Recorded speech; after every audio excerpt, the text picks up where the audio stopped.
Le chiffre d'affaires, Emmanuel, le quoi qu'il en coûte, a-t-il coûté si cher que ça? Ah oui, vous vous rappelez, hein, pendant la campagne, Valérie Pécresse qui reproche à Emmanuel Macron de cramer la caisse, et puis pendant le débat de l'entre-deux-tours, Marine Le Pen qui dit 600 milliards de dettes publiques supplémentaires, il n'y en a qu'un tiers qui provient de la crise sanitaire, on a dépensé à tout va.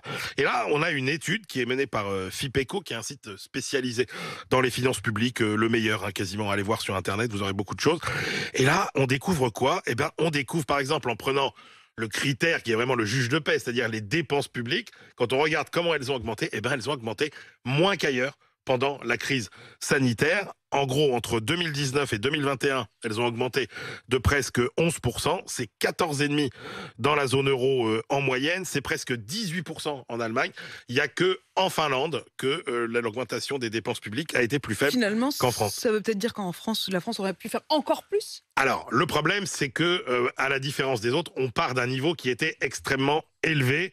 Et là, c'est vrai que si vous continuez à regarder ces ratios-là, par exemple... Non pas en fonction de ce qui a augmenté, Voilà, mais en fonction du point de départ. Ouais, Du point de départ. Et là, c'est vrai qu'on partait de beaucoup plus haut que les autres et que la France reste aujourd'hui, effectivement, en Europe, le pays qui prélève le plus et le pays qui dépense le plus.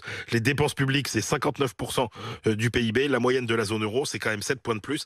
Ça fait à peu près 200 milliards d'euros par an de dépenses publiques en moins. Donc on est bon élève ou mauvais élève de la zone euro? Alors, ce qui est inquiétant, c'est que cette crise Covid, elle a quand même aggravé la fracture entre deux blocs en Europe. En gros, le bloc Europe du Nord plus Portugal, qui a une dette publique inférieure à 83% du PIB, et le bloc des pays du Sud.